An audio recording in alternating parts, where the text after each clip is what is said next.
안녕하세요. 오늘도 사연 살롱을 찾아주셔서 감사합니다. 저는 40대 후반의 여성이며 남편과 결혼한 지 벌써 20년이 조금 넘었습니다.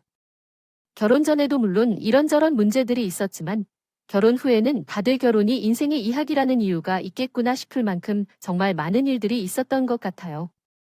결혼 전에는 비교적 평온했고 오르막 내리막이 적었던 반면 결혼 후에 아이가 생겨 가정을 이루자 상상조차 못했던 다양한 이유로 풍파가 생겼습니다.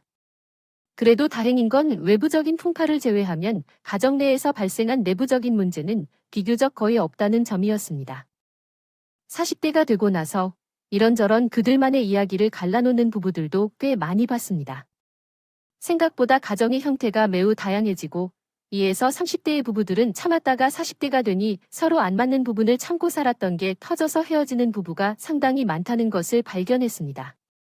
그런 상황에서도 우리 부부는 큰 갈등 요소가 없었고 이야기할 만한 시각적 문제도 딱히 없었습니다.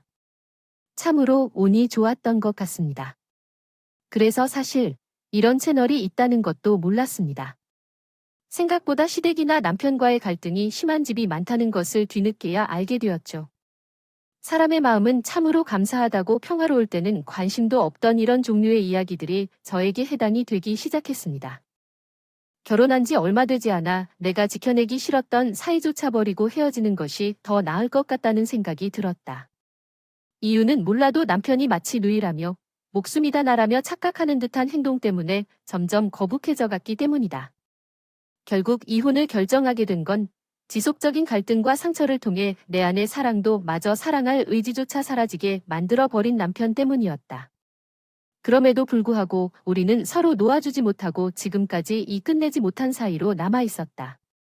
그 순간 이집트에서 여행 중이던 나는 그저 맥주를 16잔째 들이켜야만 내 안에 억압된 무언가를 폭파할 수 있을 것 같다는 확신을 갖게 되었다. 부인의 미소를 짓는 것은 당신이 선택한 최선의 방법이다. 너는 나이 들어 보이지도 않았다. 익명처럼 느껴지는 울타리 앞에 선 부인은 여전히 여우 같은 눈에 풍부한 것을 느끼게 했다. 내가 너와 함께 있는 즐거움으로 가득한 이렇게 답변하기 전에 내가 나에게 그 밑에 담겨있는 무언가를 보게 되고 싶다면? 믿었는데 정말 그 성격이 참 마음에 들었어요. 애매하게 사람을 혼란스럽게 하는 것도 없고 한번 이것이다 싶으면 곧바로 진행하는 성격이었어요. 목적이 생기면 끝까지 밀어붙이는 끈기와 성취욕이 있는 사람이라 몇 번 만나지 않아도 끌렸고 다행히 남편도 마찬가지였어요. 우유부단하거나 목적이 없는 사람들을 싫어하는데 결혼 생각으로 하는 만남이었어요. 네 번째 만남 끝에 우리는 정식으로 교제를 시작했어요.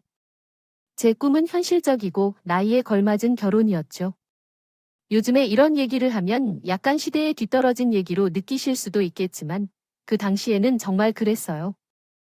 현대의 모양으로 제가 살던 그때는 지금처럼 여성분들이 대학을 대부분 졸업하고 직업을 가지고 일하는 분위기는 아니었어요. 그러므로 많은 여자들은 현실적으로는 좋은 남편을 만나 결혼해 가는 게 최고라고 여겼던 때가 있었어요. 저는 저희 엄마처럼 사는 게 꿈이었어요. 아직까지도 제 인생에서 가장 큰 축복이라고 할 수 있는 것은 저희 부모님이라고 할 수 있어요. 젊은 시절에 사업을 크게 성공하신 친할아버지의 재산을 물려받은 아버지 덕분에 우리는 풍요롭게 살았죠. 또한 엄마께서도 재산을 헛되이 쓰지 않고 사나아가신 덕분에 우리 유년 시절은 경제적으로 풍족하고 여유로웠죠. 아버지도 기업 임원이 되실 정도로 열심히 노력하셨어요. 일하셨고 어머니는 그런 아버지를 내조하시면서 저희 가족은 화목하고 평화로웠고 유일한 흠이 있다면 제가 어렸을 때는 남아 선호 사상이 강했던 때였습니다. 제 위에 있는 오빠가 부모님의 기대와 사랑을 좀 독차지하는 면이 있었어요. 그래도 막내이자 딸로서 많이 예뻐해 주시고 사랑도 많이 받았지만 그 시절의 분위기상 아들과 딸은 대접이 다를 수밖에 없었던 것 같아요. 좀 서러울 때도 있었지만 그 당시에는 주변 남자 형제를 가지고 있는 친구들만 봐도 다 비슷비슷했던 때라 그렇게 이상한 것이라고 이해한 건 나중에 모두가 커서야 알게 되었네요. 불행인지 다행인지 알 수 없었지만 어릴 때도 큰 불만은 없었어요. 어머니께서 자리를 비우시면 대신 큰 오빠의 밥상을 차려야 한다던가 그런 부당하고 이상한 일도 있었지만요. 그랬지만 당시에는 잘 몰라서 넘겼어요. 남자의 밥상은 꼭 여자가 차려야 한다고 생각했죠. 그런 때조차도 오빠에게 별다른 유감은 없었어요. 앞서 말한 것들도 부모님의 시키는 대로 진행했어요.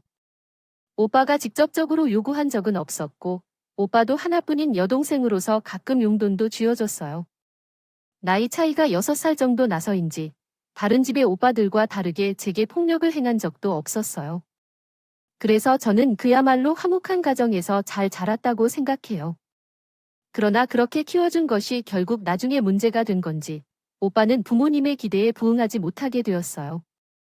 결과적으로 결혼하기 시작했을 때 저는 조금 힘들었던 상황인 것 같았습니다.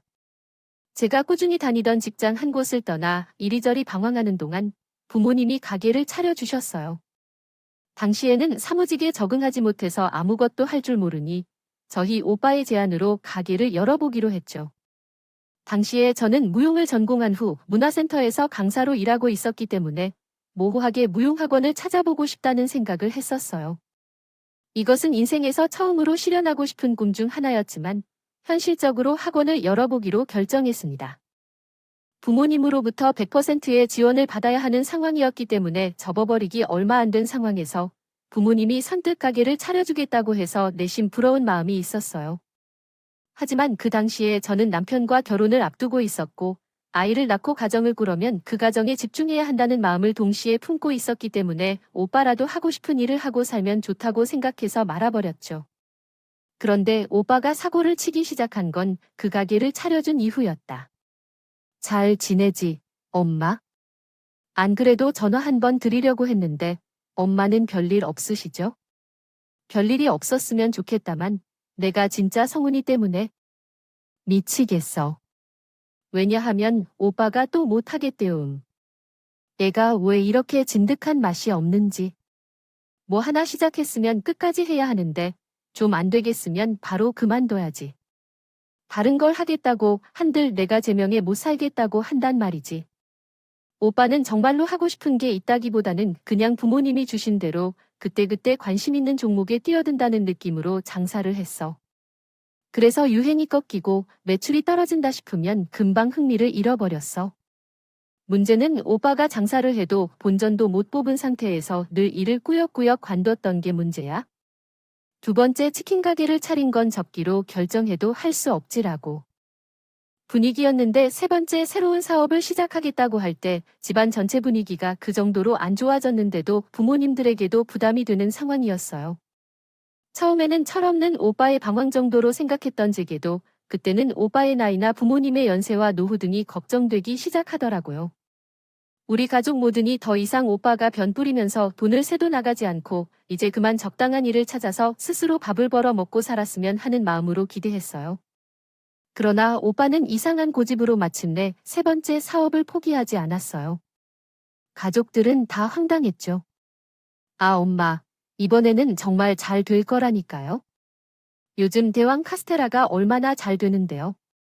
요즘 다 그것만 줄 것을. 서서 먹는 것만으로 난리인 것 같아요. 딱 한 번 믿어줘요. 제가 다 듣고 본 것이 있어서요.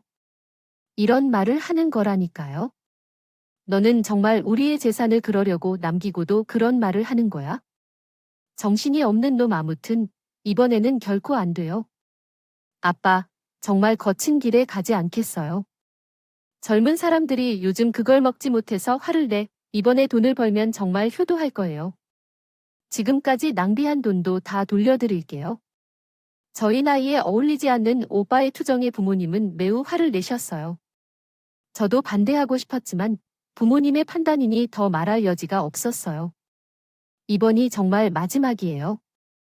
더는 너에게 경제적으로 투자해 줄 수 없다는 거야? 우리가 돌아가서 재산을 물려주는 거 아니야? 이제 더 이상은 안 돼? 알겠지? 마지막 기회라고 했지만 신중히 결정해야 해. 사실 우리 가족은 다 알고 있었어. 오빠가 이번 사업도 성공하지 못할 거라는 것을.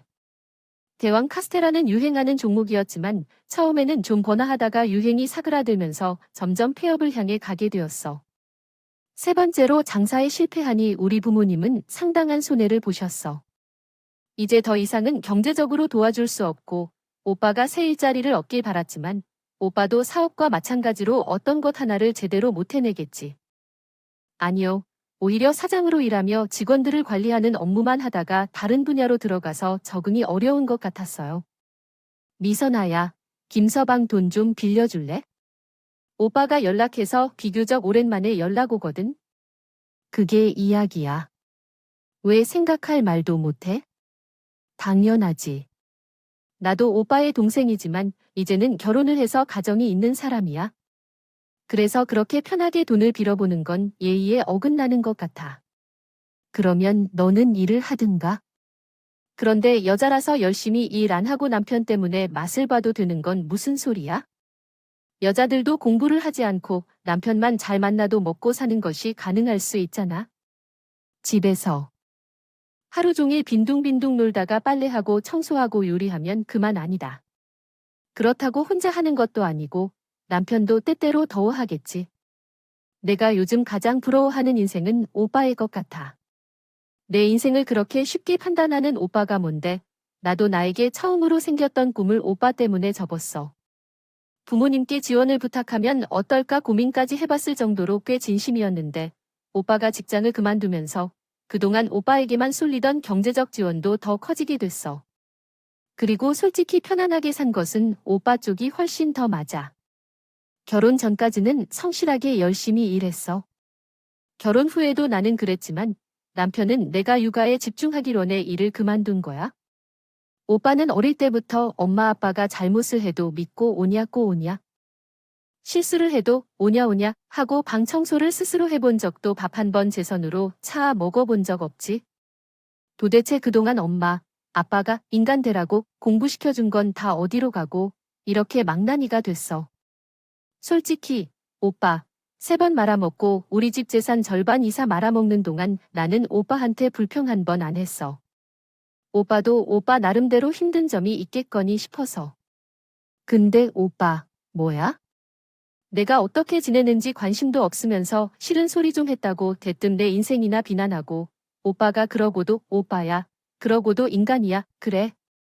부모님이 오냐 오냐 키워서 내가 이렇게 된 거야?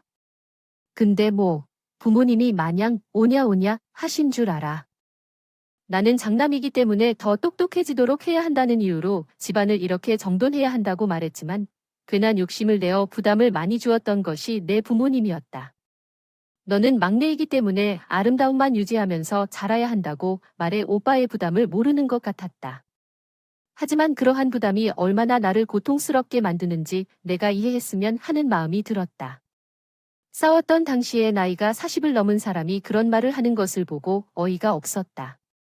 아이야, 몇 살이냐고 아직도 부모를 원망하는 것은 우리 부모님처럼 경제적으로 여유롭고 사랑으로 키워주신 분들이 어디서 나타나는지 생각해보면 오빠에 비해 더 적게 받고 자랐어도 우리 부모님만큼 훌륭한 분들은 없다고 생각해. 부모님의 자부심이 없었으며 부모님과 같이 존경받을 만한 분들을 찾기 어렵다. 거짓, 제발 이제 가족들 속에서 좀 쓸기를 그만하고 정신을 좀 차려줘. 저는 그날 오빠와 연락을 끊기 직전까지 심하게 싸웠어요. 정말 인간이랑 다시는 상종을 하지 말아야 한다 생각하니 정말 우울하더라고. 누구보다 화목한 가정이었는데 어쩌다 이렇게 됐는지 의심되네요. 따지고 보면 저나 부모님이나 아무도 잘못한 게 없는데 왠지 오빠가 그렇게 망가지는 걸 보니 잘못한 것 같은 기분이 드네요. 괜한 자책감인 걸 알면서도 오빠만 생각하면 기분이 울적했어요. 그럴 때마다 위로해준 건 남편이었고 너무 힘들었겠지. 당신한테 한 말이 다 진심이었어? 아니에요. 원래 사람은 자기가 힘들 때 가장 비겁해지는 것이지요. 아, 형님도 조금만 안정을 되찾으면 금방 괜찮아질 거예요. 원래 그렇게 나쁜 분은 아니었다고 하면 그런 거겠죠. 정신 차려보니 오빠가 너무 많이 변해버린 느낌이라 마음이 안 좋아. 힘든 시기니까 그럴 수 있지. 이럴 때일수록 우리가 휘둘리면 안 돼요. 우리까지 형님을 등지면 형님께서 얼마나 외로우실지. 이미 오빠와의 다툼으로 마음이 상해버렸다. 남편의 말은 크게 와닿지는 않았지만 그래도 가족은 가족인지 나쁘게만 말하지 않는 남편이 내심 고마웠어요. 남편은 그날 이후로 장인, 장모님까지 신경이 쓰인다며 아들이 못하는 효도까지 지극정성으로 대하고 있습니다. 오늘 장인과 장모님께 소고기를 보내드렸어요. 도착하면 바로 구워 드시라고 했어요. 응, 오늘 특별한 날은 아니었는데 갑자기 선물 같은 고기를 든든하게 드시라고 보내는 거지. 이렇게 깜짝 선물을 보내면 기분이 좋잖아. 고마워. 어제도 오빠가 엄마한테 행패를 부렸다고 해서 속이 좀 썩었어. 너무 좋아하실 거야? 나는 시댁이를 이렇게 못 챙기고 있는데 너무 잘 챙겨주는 거 아니야? 에이, 아니야. 요즘 애들이 말로 효도는 셀프에 우리 부모님은 내가 알아서 챙길 테니까 당신은 아무 걱정 마라. 당신은 당신 가족을 신경 쓰기도 바쁘잖아. 고마워. 여보, 힘든 시기에 든든한 버팀목이 되어주고 알뜰살뜰하게 우리 가족을 챙겨주는 남편에게 많이 의존했던 것 같아요. 그때 정말 결혼해서 잘한 것 같아요. 오빠와의 사이는 소원했고 남편과의 사이는 돈독해졌어요.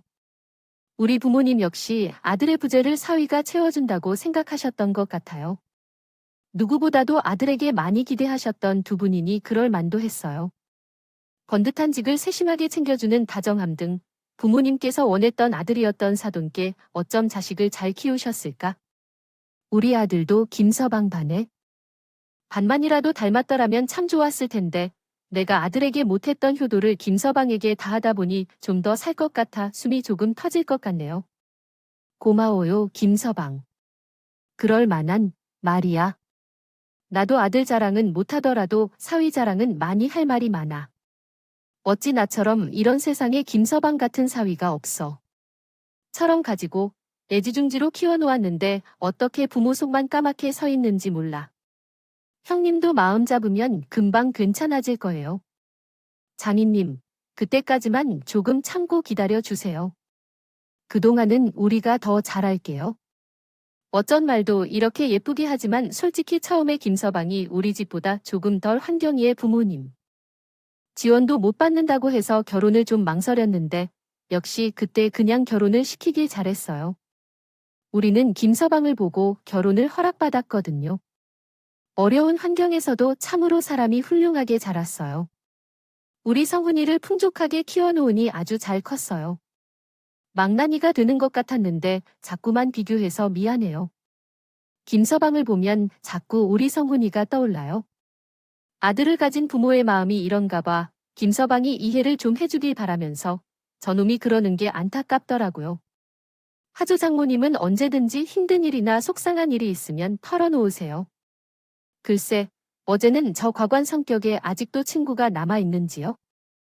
새벽까지 술을 마신 뒤 집 비밀번호를 잊어서 문을 쾅쾅 두드리는 거야? 우리가 무슨 일이 있는 줄 알고 간밤에 얼마나 놀라셨을지 풍기면서 말해. 재산은 다 자기 쪽으로 물려주라는 말이 있는데 미선 양의 부부는 자기보다 잘 사니까 주려 하지 말라고 이야기하면서 내가 진짜 살다 별로 이상의 말도 안 나오는데 아무리 내 자식이라지만 우리도 사람이지 않겠니? 그 녀석한테 몇 년 동안 고생을 하다 보니 참 겉으로는 걔만해 보이지가 않았어요. 그 녀석한테 쏟아부어도 얼마 되지가 않는데 그 녀석은 효도는커녕 부모님을 신나게 해치는 겁니다.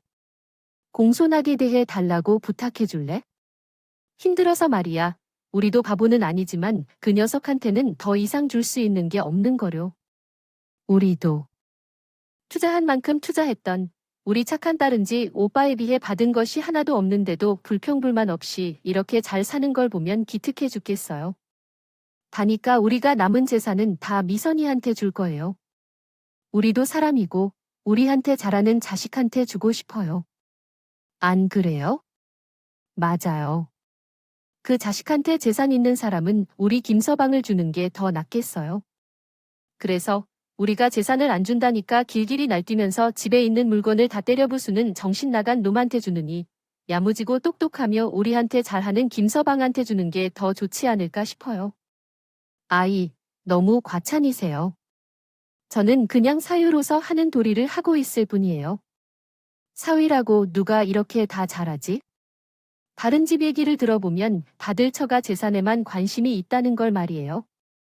잘하지도 않으면서도 장인, 장모를 만남은 좀 우스웠다고 했는데 김서방은 결혼한 이후에 한 번도 그런 일을 못 봤잖아요. 솔직히 처음에 김서방이 우리 집에 놀러 왔을 때 식사를 한 뒤로 딱 손을 씻고 설거지를 안 한 걸 보고 정말 놀랐다니까요. 백년 손님이라고 하는 게 평소엔 거실에서 빈둥빈둥 대다 집에 가는 게 어려는 엔 당연하였던 일인데 주위를 물어봐도 그런 사위가 김서방밖에 없더라고요. 우리 아들은 복이 없어도 사위의 복은 있는 것 같아요. 아들이 둘이라도 하나라도 잘 살면 되는 거죠. 우리가 정말 고마워하고 있단 것만 알아요. 김서방의 감정 표현에 있어서는 다소 무뚝뚝한 아버지까지도 그리 적극적으로 애정을 표현하시는 걸 보니 자녀로 선물 받은 남편이 잘하는구나 생각했어요. 남편이 댕이 친정에 이렇게 잘하는데 저라고 마냥 가만히 받아들이지만 않았어요. 저도 시댁의 배로 자하게 됐죠. 참 운 좋게도 그 시절 뭐든 부려먹으려고 했던 전형적인 시부모님과는 다르게 저희 시부모님은 저를 남의 집 귀한 딸대하듯 해주셨지만 그걸 누리기에는 남편이 저희 집에서 하는 일이 있다 보니 편하게만 있기가 영 마음이 찜찜하고 힘들더라고요. 그래서 시댁에 가면 괜히 없는 일도 만들어서 하곤 했던 것 같아요. 돈을 보니 경제적으로도 많이 베푸실 수 있는 남편에 비해 저는 남편에게 받은 생활비를 용돈으로 사용하는 입장이었기에 경제적으로 베풀 수 있는 것이 더 근본적인 노동으로 해드릴 수 있는 경우가 더 많았거든요. 부모님께서도 나이가 드셔서 집안일을 꼼꼼히 하기 힘들어 하시는 경향이 있어서 가면 꼭 냉장고 정리나 입지 않는 옷을 옷장 정리하고 계신 주택 앞마당에는 무성하게 난 잡초를 제거하는 등 제가 도울 수 있는 것은 최대한 돕게 되었습니다. 아무도 해달라고 시킨 적은 없었지만 제가 뭐라도 해드리고 싶어서 스스로 시작한 것이었습니다. 남편이 고마워서 시작한 일들이었지만 이런 식으로 남편이 저희 집에서는 무슨 일이든 손을 걷어붙이고 나서면서 시댁에만 오면 양반다리하고 앉아 제가 작업하든 뭘 하든 쉬게 하더라고요. 물론 남편을 위해 하는 일이기도 했기에 바쁘더라도 남편이 많이 돕길 바라진 않았지만 가끔 생각했던 것보다 노동량이 있어 제가 버거워할 때도 조차 쳐다보지 않더라고요. 그래도 부부님 돌봐드리는 일인데 이렇게까지 모른 척하는 게 조금 이상하게 느껴져서 한 번은 물었어요. 여보, 근데 당신은 왜 시댁에만 오면 쉬기만 해서 우리 집에선 그렇게 싹싹하게 나서면서 하면서 시댁에 가면 유독 말수도 적어지는 것 같고 어머니 아버지께서는 당신이 우리 집에서 어떻게 하는지 알면 서운해하실 것 같아요. 에이, 나 원래 집에서는 무뚝뚝한 아들로 커와서 별 생각 없을걸. 그리고 우리 집은 잘 사는 것도 아니지만 딱히 우한일 할 것도 없잖아. 우리 누나도 결혼해서 평범하게 살고 있으니까요. 잘 사는 사람들, 우리 속에도 한 번씩 살아보니 속이 썩지 않고 조용히 사는 것이 최고의 효도일 것이다. 장인과 장모님 댁은 형님 때문에 속이 복잡해지니 신경 써서 더 잘 사는 거야? 하지만 우리 집은 그렇게까지 신경 쓰지 않아도 돼. 그래도 우리 부모님이니 왜 그렇게 울상이야? 내가 괜찮다고 하는데 장인어른 댁 가면 힘들게 일하고 돈 벌러 오는데 우리 집에 왔을 때라도 좀 편안히 쉬어야지. 여기서 쉬지 못하면 어디서 쉴 거냐? 우리 부부가 잘 살고 있는 거야? 각자의 집에서 잘하는 것도 좋지만 서로 상대방 집에 잘하는 것이 더 좋을 것 같다. 당신에게도 고마운 마음을 갖고 있어요. 남편의 진심을 알고 싶어 물어봤는데 솔직히 도움을 받고 싶은 마음도 있었어요. 하지만 남편은 전혀 도와주려는 생각이 없어 보였어요. 그래도 순수하게 남편을 위해 하는 일들인데 남편이 도와줬으면 하는 생각이 웃길 정도로 그냥 조용히 제 할 일을 했어요. 시부모님은 저에게 일을 시키지는 않았지만 내가 도와주겠다고 하면서 감사해 하시는 분들도 없고 조금 당연하게 여기는 경향이 있어서 조금 지칠 때도 있었지만 남편이 도와주지 않더라도 부모님에게 잘해주는 것을 보니 좋아하고 끊을 수 없었어요. 나 또한 남편이 지금처럼 우리를 함께 해준다면 계속 오래도록 함께하고 싶네요. 부모님께 변치 않고 잘 행동해서 좋겠다는 마음이었죠. 쌍방대리 효도는 오랫동안 이어져 왔고 그 속에서 훈훈함을 느꼈었어요. 그런데 어느 날 남편이 조금 불편한 질문을 하면서 우리 사이에 균열이 생기기 시작했어요. 여보, 장인의 재산이 얼마나 남아 계셨죠? 라는 질문에 대해 형제들이 많이 쓰긴 했지만 재산이 별로 남아있지 않아 라고 생각했는데도 남편은 계속해서 할아버지는 자식들에게 재산을 넘겨줄 거라는 식으로 이야기하시더라고 하더라고요. 그래서 아마 오빠가 많이 사용했더라도 할아버지는 부동산 재산이 많으셔서 노후에 대한 걱정은 없으실 거예요.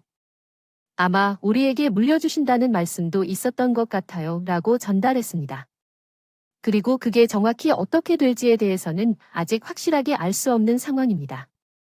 되는데 오빠가 말해 먹기 전에는 대략은 알고 있었는데 지금은 정확히 얼마나 있으신지 모르겠는데 그런데 왜 그게 궁금해하는 거냐? 우리 부모님이 그냥 하는 소리인 거일까 봐. 아니, 나도 그냥 궁금할 수도 있지.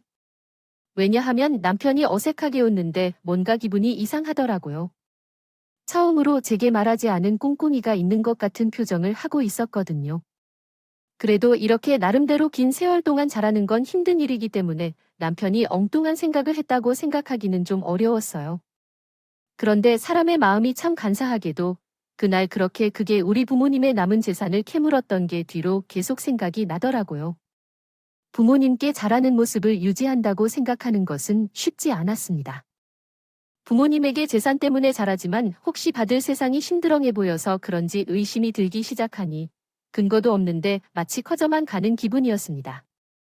하지만 그런 의심도 남편의 진심 앞에서 무너져버리는 사건이 있었어요. 여보, 좀 있으면 장모님의 생신이야. 이번에 장인과 어린이랑 같이 유럽 여행 보내준다는데 어때? 응, 유럽 여행 나야 좋지. 근데 당신, 괜찮겠어? 내가 괜찮고 말고 할게. 어디요? 저번에 같이 TV 보는데 프랑스에서 나오는 거 보며 젊은 시절에 갔던 유럽 얘기하시던 거야? 신나게 이야기하시는데 아름다운 것 같기도 하고요. 지금은 체력이 안 돼서 못 가겠다고 하는데 우리가 보내드리면 그래도 못 이긴 척 갔다 오시지 않을까 싶어서 나는 시부모님한테 여행도 못 보내드리는데 정말 고마워요. 여보의 고맙긴 장모님도 장인어른도 날 정말 아들처럼 대해주시는데 정도는 해드려야지.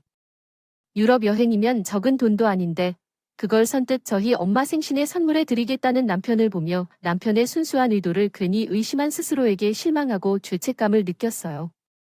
생각해보면 오빠 때문에 힘들었을 때 제게 힘이 되어 주기도 했고 부모님께 오빠의 빈자리를 대신해 아들 노릇을 해준 고마운 남편인데 고작 남은 재산을 물어봤다고 그동안의 진심을 왜곡해버린 것 같아요. 너무 미안하다고요. 그래서 어느 날 남편에게 서프라이즈 이벤트를 준비하기로 마음먹었어요. 요즘 남편이 야근을 자주 해서 식사를 거르는 경우가 많다고 하여 걱정이 많았어요. 또한 남편이 실이 많이 건조해서 어려워한다는 것도 기억나서 작은 가습기를 챙겼고 3단 도시락통을 가득 채우고 6첩 반상 도시락도 준비했어요. 그리고 곧 있을 남편의 생일을 앞두고 미리 돈을 모아두었던 명품 지갑까지 챙겨서 남편의 회사로 갔어요. 예전에도 남편이 야근을 하면서 회사에 갔던 적이 있어서 길이 익숙했고 남편의 사무실 앞에서 사원증을 찍고 안으로 들어갈 수 있는 구조였어요. 사무실 앞에서 남편에게 전화를 했는데 통화 중이라고 안내가 되어 전화를 그냥 끊었어요. 전화가 오더라고요. 잠시 기다리다가 전화를 하려고 했는데 화장실에서 익숙한 목소리가 들려왔어요. 아, 그니까 너희도 처가가 재산 좀 있는 것 같은데 잘해야 해요. 우리가 손해볼 일 없이 돈을 모아봤자 아무 소득이 없잖아요. 물려줄 재산만 생겨나는 것인데 차기가 멋있어도 그냥 가지고는 아무 소용없다 생각하고 충실하게 지내세요. 그렇게 해서 재산을 획득하면 앞으로 편할 거예요. 참, 너희는 적어도 짜증나는 망나니 형님 같은 사람도 없잖아요. 그 인간 때문에 진짜 몇 번을 포기할 뻔했을까 알아요? 그 사람은 매일 나한테 전화해서 돈 빌려달라고 하는데 죽이고 싶었어요. 그래도 장모님께 말하니까 자신의 돈을 줄려드리는 거라서 그것이 다행이었지. 그래서 장모님의 돈으로 그 인간한테 돌려막기를 했잖아. 그리고 그 짓을 할 때마다 미안하다고 나에게 더는 돈도 100만 원씩 준다니 대박이지. 아들을 잘못 키워서 사위에게 피해를 주어 미안하다고 아내는 당연히 모르지.